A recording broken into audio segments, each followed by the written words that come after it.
Días, es un gusto. Feliz año a todos los que no habíamos visto. Hoy vamos a seguir y vamos a continuar con la serie que estamos viendo de la carta a los romanos. Si me gustan acompañar al capítulo 4, vamos a ver del versículo 9 al versículo 17, pero vamos a poner primeramente este tiempo en manos del Señor. Padre, te agradecemos, te bendecimos por tu gloria, por tu gracia, por tu misericordia para cada uno de nosotros, por haber tenido en tu corazón el anhelo y el deseo de ser elegidos por ti, por habernos escogido desde antes de la fundación del mundo para que pudiéramos ser tus hijos. Gracias por tu palabra excelsa para cada uno de nosotros, porque a través de ella podemos conocer todo aquello que tú dejaste a través de tu testamento. Hoy queremos pedirte que sea tu Santo Espíritu quien hable en nuestras vidas, en nuestros corazones, que yo pueda ser usado por ti para que tu palabra pueda ser entregada al corazón de cada uno de mis hermanos y que tu Espíritu Santo sea quien guíe cada momento y cada parte de esta palabra, Señor. Te damos gracias y te bendecimos por tu omnisciencia, por tu omnipresencia, por tu poder y por tu gracia. Y queremos honrarte a través de nuestras vidas en obediencia. Cada día que pase, Señor, y que este año sea que nuestro corazón esté dispuesto en esa obediencia para ti. Te damos gracias y te bendecimos. Amén. Acompáñenme a leer, por favor, en la carta a los Romanos, capítulo 4, versículos del 9 al 17.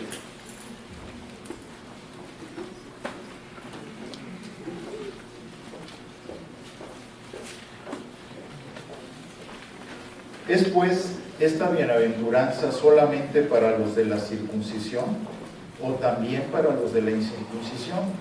Porque decimos que a Abraham le fue contada la fe por justicia. ¿Cómo pues le fue contada? ¿Estando en la circuncisión o en la incircuncisión? No en la circuncisión, sino en la incircuncisión. Y recibió la circuncisión como señal, como sello de la justicia de la fe que tuvo, estando aún incircunciso, para que fuese padre de todos los creyentes no circuncidados, a fin de que también a ellos la fe les sea contada por justicia, y padre de la circuncisión para los que no solamente son de la circuncisión, sino que también siguen las pisadas de la fe que tuvo nuestro padre Abraham antes de ser circuncidado. Porque no por la ley fue dada a Abraham o a su descendencia la promesa de que sería heredero del mundo, sino por la justicia de la fe. Porque si los que son de la ley son los herederos, vana resulta la fe y anulada la promesa. Pues la ley produce ira, pero donde no hay ley, tampoco hay transgresión. Por tanto, es por fe, para que sea por gracia, a fin de que la promesa sea firme para toda su descendencia, no solamente para los que es de la ley, sino también para la que es de la fe de Abraham, el cual es padre de todos nosotros. Como está escrito, te he puesto por padre de muchas gentes, delante de Dios a quien creyó, el cual da vida a los muertos y llama las cosas que no son como si fuesen. Una de las estrategias más grandes que el enemigo ha utilizado a través de todos estos años, desde que se formó la iglesia y desde antes incluso, fue algo que la salvación estuviera centrada en las obras.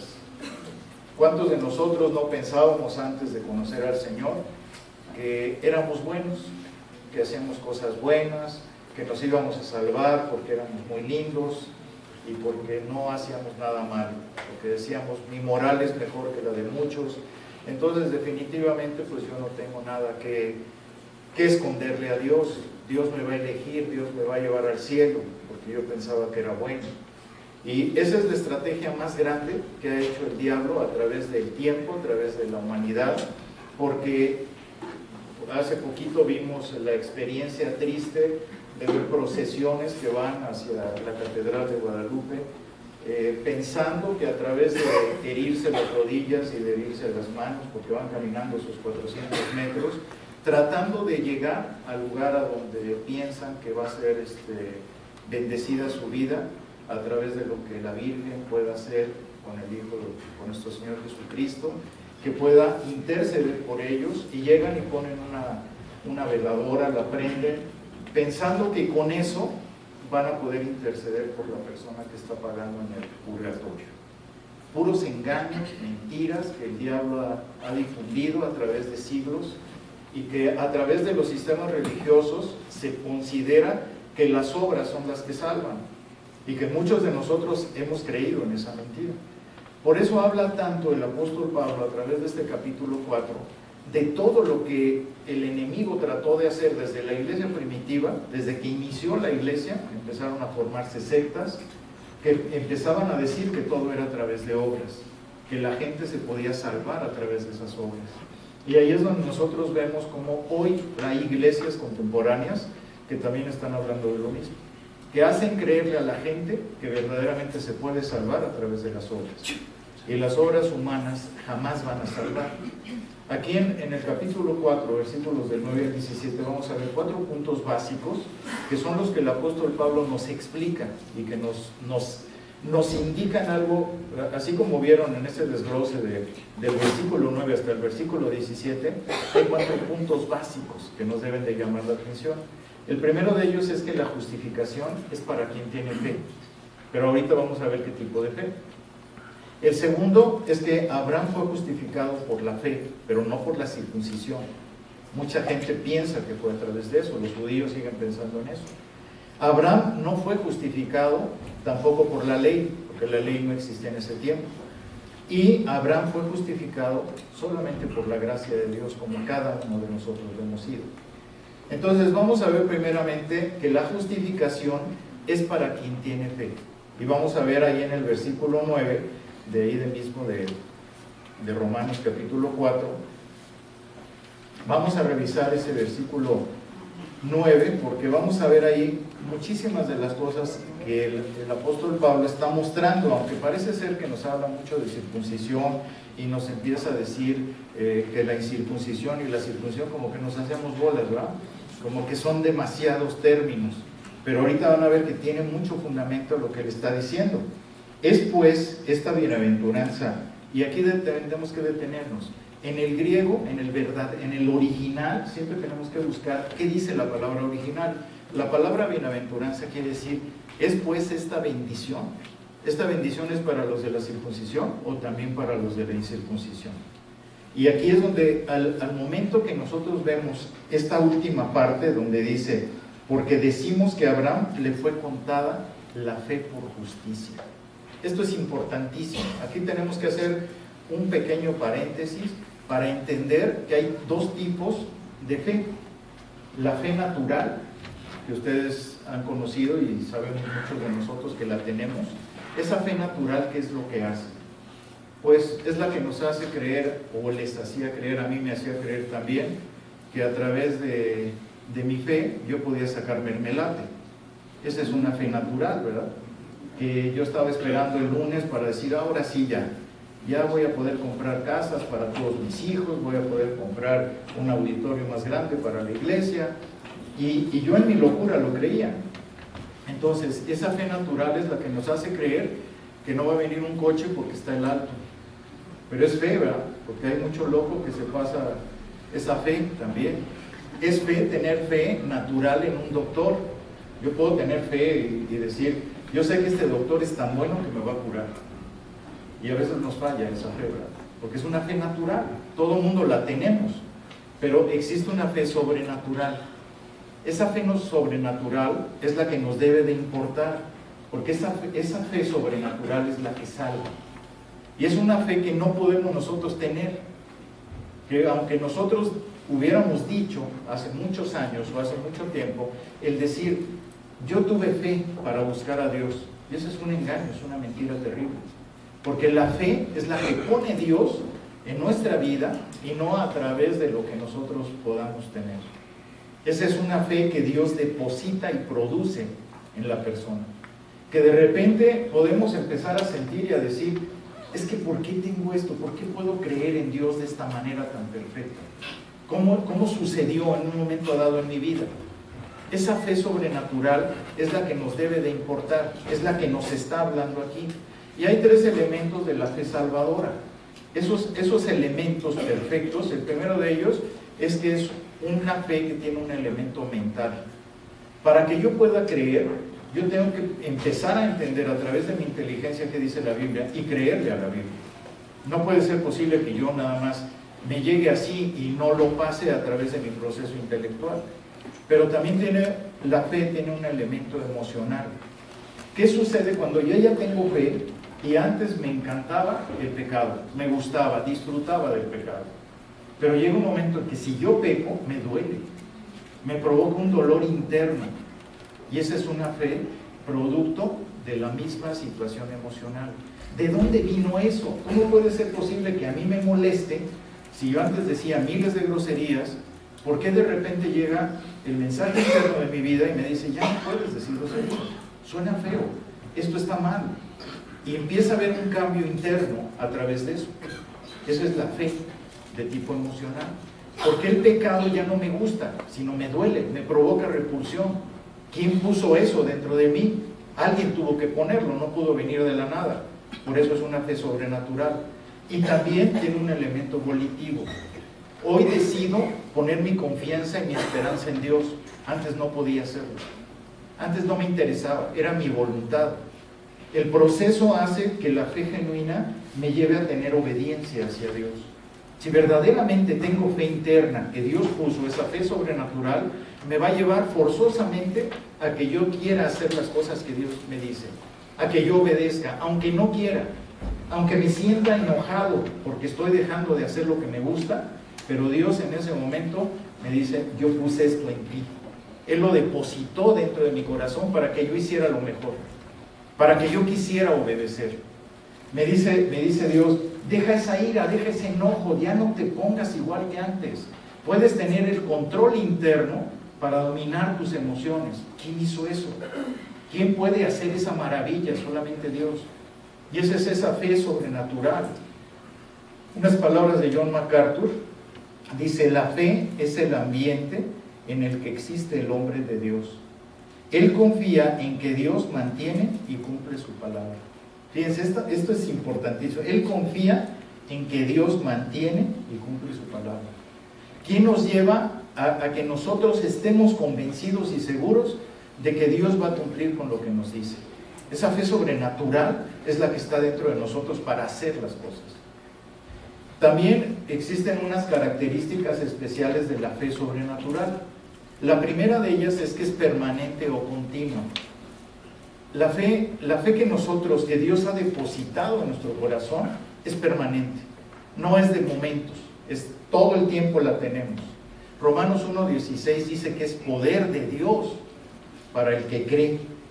Y esta palabra cree es un presente continuo, o sea, todo el tiempo estamos creyendo. No es una cuestión de que vamos a creer poquito, estamos creyendo todo el santo día y todo el tiempo. ¿Por qué? Porque confiamos en Dios. Entonces, por eso es una fe permanente o continua. La salvación no es por fe. Mucha gente dice, es que yo tuve fe y por eso me salvé. Todavía sigue el egocentrismo en la gente. Esa naturaleza de pecado que teníamos nos hacía creer eso. Pero la fe es el medio simplemente.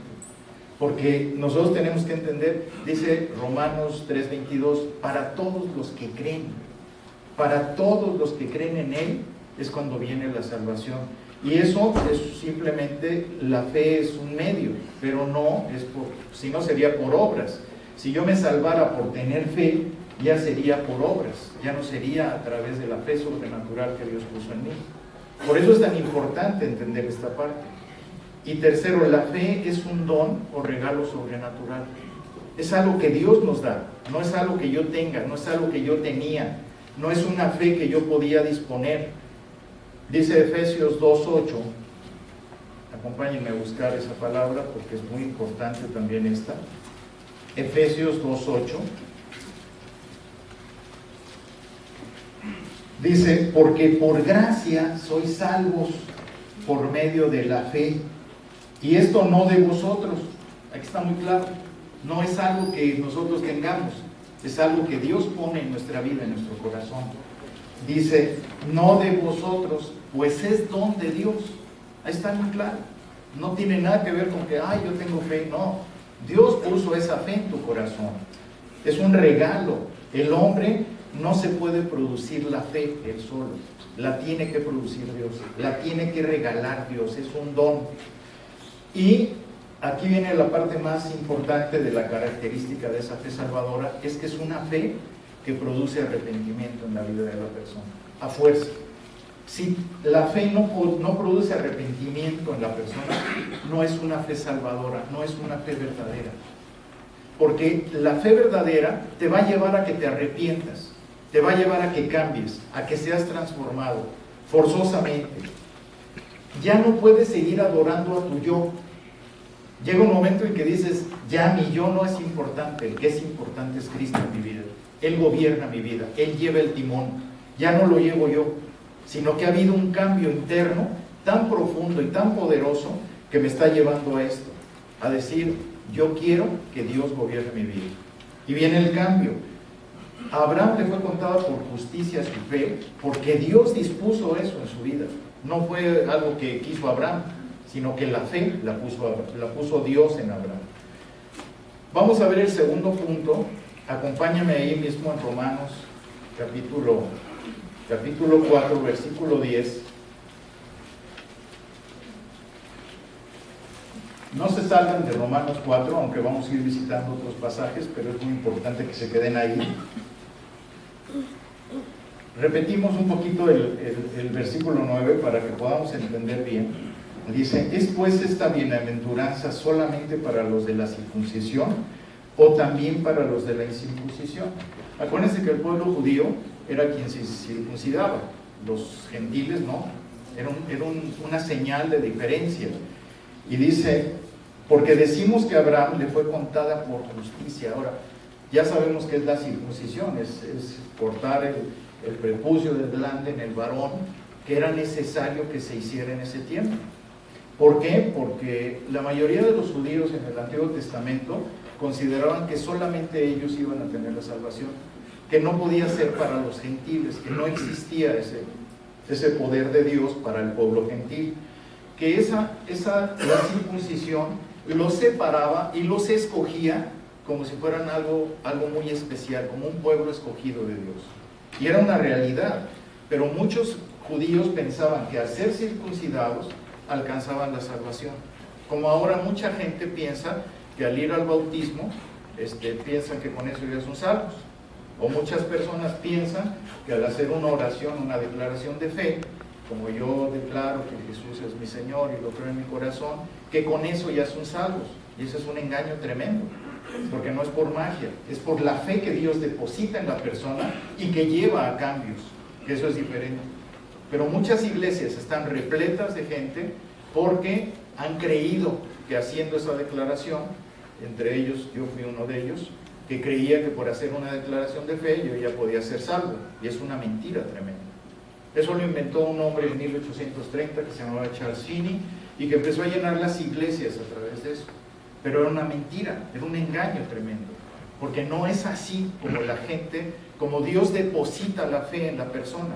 Una persona que es depositada su fe va a traer cambios forzosamente. Y los judíos pensaban que la seguridad eterna se basaba en ese rito. Era algo tremendo, porque imagínense que fuera para qué. Ahora, tenemos que preguntarnos cada uno de nosotros, ¿para qué sirve la circuncisión? ¿Para qué es? ¿Verdad? Y ahí es donde el apóstol Pablo nos explica. Busquen por favor Filipenses 3, versículos 2 y 3.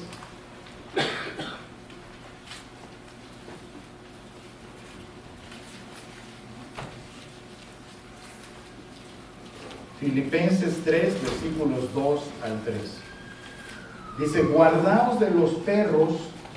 ¿Quiénes son los perros? Aquí, fíjense cómo el apóstol Pablo les está diciendo a los judaizantes.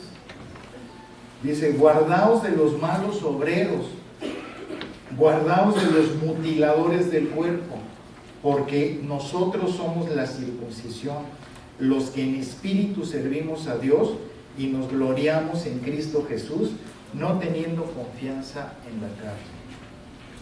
En el primer siglo, los perros no eran mascotas, sino los perros andaban en la calle y andaban viendo cómo comían carroña o cómo comían de lo que podían, porque no existía que hubiera perritos en la casa de uno y que los cuidara o que los protegiera. Ellos andaban como animales salvajes en la calle. Y entonces en ese tiempo, por eso es importante ver el contexto histórico, porque ahí nos muestra claramente que los perros eran así como lo peor. O sea, todo el mundo los pateaba, les daba de pedradas, los alejaba de ahí, porque no existía eso.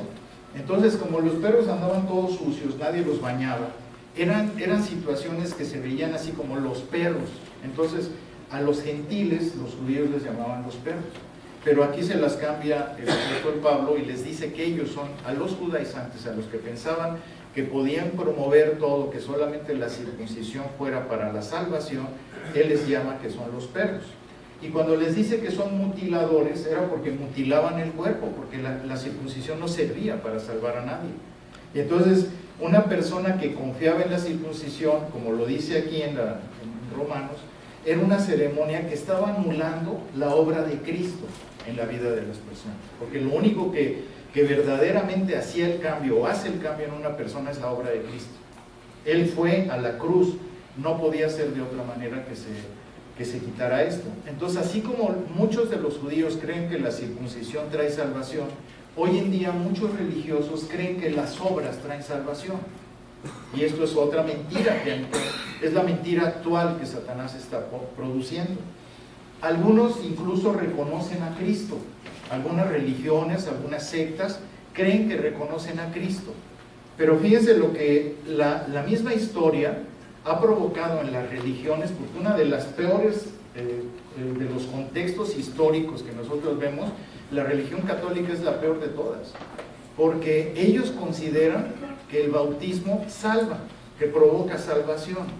Fíjense, a mediados del siglo XVI, el Concilio de Trento, que estaba en una división muy fuerte entre lo que eran los protestantes, que habían protestado en contra de la Iglesia Católica, entre ellos estaba Lutero, Calvino, Zwinglio, Knox, en otros lugares, y ellos estaban buscando la manera de decir, todo lo que la Iglesia Católica está haciendo en este momento, está haciendo cosas equivocadas. Estaban las indulgencias, en donde se pagaba a la gente, o sea, la gente llegaba con el obispo y le decía, me voy a ir a pecar. Y entonces el obispo le decía, ¿a futuro o en presente? Porque había tarifa. Ah, claro. Yo tuve la curiosidad de meterme a ver las tarifas. Y se iban al doble o al triple las tarifas a futuro. Entonces, si yo llegaba y decía, pues me voy a ir de adúltero. ¿Cuándo? En 15 días, te salen tanto, hijito, para la indulgencia. Si era presente, era más barato, porque ya la había cometido. O se había sido en pasado, que la confesara. Con eso se acabó de pintar, a través de Miguel Ángel, en la Capilla Sixtina. Para eso le pagaban a Miguel Ángel, con ese dinero. Entonces, por eso empezaron a hacerse las arcas de la iglesia tan grandes, o sea, mucho dinero, por eso hicieron esos templos gigantescos en Europa. Pero todo esto fue producto de que cuando llega el Concilio de Trento era porque ya estaba el pleito tan fuerte que empezaron a conciliar y llegaron a este concilio. Y vean lo que dice en el artículo, en la página 354, porque esto me interesó sacarlo, para que ustedes vean cómo era el pensamiento en aquel entonces de la iglesia. Era una afirmación que declaraba esto: si alguno niega que por la gracia de nuestro Señor Jesucristo, la cual es conferida por el bautismo, queda remitida la culpa del pecado original. Fíjense más. O llega incluso a aseverar que el pecado no es quitado en todo lo que se refiere a su naturaleza verdadera y propia, sea anatema. O sea, está diciendo que el que no cree que el bautismo salva y que quita el pecado original, que va a ser maldito. Fíjense nada más. Entonces la gente, pues asustada, hacían lo que la Iglesia Católica les ordenaba. Pero vean cómo va en contra de la palabra y cómo el apóstol Pablo se adelanta a los hechos que iban a suceder posteriormente, 16 siglos después, ¿verdad? De que sabía que esto iba a pasar. Vamos a ver ahí mismo en Romanos capítulo 4, versículo 11, ¿para qué sirve la circuncisión? Y recibió la circuncisión como señal, como sello de la justicia de la fe que estuvo, estando aún incircunciso, para que fuese padre de todos los creyentes no circuncidados, a fin de que también a ellos la fe les sea contada por justicia. Entonces, ¿para qué sirve la circuncisión? En ese tiempo era como una señal, y esta señal es un tema muy interesante, porque si nosotros vemos, por ejemplo, ¿cuántas personas piensan, hijo, y si me muero en un tsunami, ¿en dónde está cumpliendo Dios la señal que puso del arco iris? No sé si muchos, me imagino que lo saben, que la señal del arco iris era para decir, nunca más voy a ahogar a la gente, a la humanidad. Cuando nosotros vemos el arco iris, es el pacto de Dios que nos está señalando, nos está enseñando que nunca más habrá un diluvio. Pero eso no quiere decir que no haya un tsunami. Un tsunami es poquita gente que tiene que morir, porque Dios lo decide así, porque Dios es dueño de todo, del tiempo, es dueño de la historia, es dueño de todo. Entonces nadie puede ir en contra de los preceptos perfectos de Dios. Pero el arco iris nos pone, es una señal que a nosotros nos muestra eso. Otra señal que puede existir es cuando nos casamos, pues nos ponen un anillo en el dedo, ¿verdad? Y esa señal, ¿qué significa? Que debemos de ser leales, fieles, que debemos de cumplir con los votos que nosotros dijimos, y que cada vez que vemos ese anillo en nuestra mano, pues queremos cumplir con esos votos, ¿verdad? Es una señal que está ahí en nuestra vida. ¿Cuántas personas hay que agarran el anillo y se lo quitan y se van de adúlteros para que no vean que traen un anillo, que traen una señal? Y eso llega a suceder. Pero ¿qué pasaría si yo agarrara y me quitara el anillo y lo aventara a un cajón? ¿Qué diría mi esposa? Pues me pondría parejo, ¿verdad? Como que no le gustaría que sucediera eso, porque es una señal. Entonces, esa señal que estamos hablando de la circuncisión fue dada a Abraham, pero no debemos de subestimarla para ese tiempo, porque hubo 4 cosas importantes dentro de esta señal para Abraham. La primera fue para declararlo, para recordarle que había sido declarado justo. Eso es lo más importante, que de parte de Dios él había sido declarado justo. La segunda es que se separaba del resto del mundo. ¿Qué pasa cuando nosotros entramos al agua? Cuando sepultamos nuestro cuerpo en el agua, ¿qué es lo que sucede? Estamos diciendo delante de Dios, delante de los testigos, que nos estamos separando del mundo, que nosotros ya no pertenecemos a esa raza humana, que nosotros ya no estamos dentro de ese sistema. Eso es lo que hacemos en el momento de lo mismo que hizo Abraham a través de la circuncisión en ese tiempo. Y también con esa marca estaba señalando que Abraham ya no era igual que el resto del mundo. Nosotros hacemos lo mismo cuando entramos al agua. Cuando resucitamos, después salimos al nuevo pacto que Dios nos está entregando, que estamos diciendo, yo ya no soy igual al resto del mundo. Dios me escogió, me eligió para que yo fuera diferente. Y esto es algo maravilloso que tenemos que entender, que nuestro compromiso con Dios fue algo que hicimos a través de obediencia, de decirle a Dios, porque es un pacto de obediencia cuando vamos al bautismo, y decimos, yo ya no soy igual al resto del mundo, que fue lo que hizo Abraham. Y lo cuarto es para que el mundo supiera que Dios ya tenía a su propio Dios, que no era el mismo Dios que el mundo había tenido. Acuérdense que Abraham salió de los caldeos, donde se adoraba al dios Sol y a la diosa Luna. Su papá era seguidor de esto, y ya lo vimos anteriormente. Él en este momento está diciendo, yo creo en este Dios, este es mi Dios verdadero es Jehová. Y ahí hay un cambio, en donde la circuncisión está diciendo todo esto. Y también porque existe una gran diferencia entre lo que sucedió con Abraham y lo que sucede con nosotros actualmente. Abraham, en ese tiempo, el Espíritu Santo entraba y salía de las personas. En nuestro caso, nuestra vida es sellada por el Espíritu Santo. Ya no se mueve, no sale. Vamos, como en aquel entonces entraba temporalmente el Espíritu Santo. ¿Se acuerdan con Saúl? Que fue quitado el Espíritu. Y cuando David le dice, no me quites el Espíritu, por favor, ahí es donde vemos un cambio también. Se convierte nuestra vida, se convierte en la morada del Espíritu Santo, a diferencia de cómo era en el tiempo de Abraham. El creyente en el bautismo hace una señal pública y quiere declarar también que pertenece a Cristo, que está separado completamente del mundo. Y eso es la señal que nosotros hemos aprendido y que hemos conocido. Vean lo que dice Deuteronomio, vamos al Antiguo Testamento, Deuteronomio capítulo 30, versículo 6.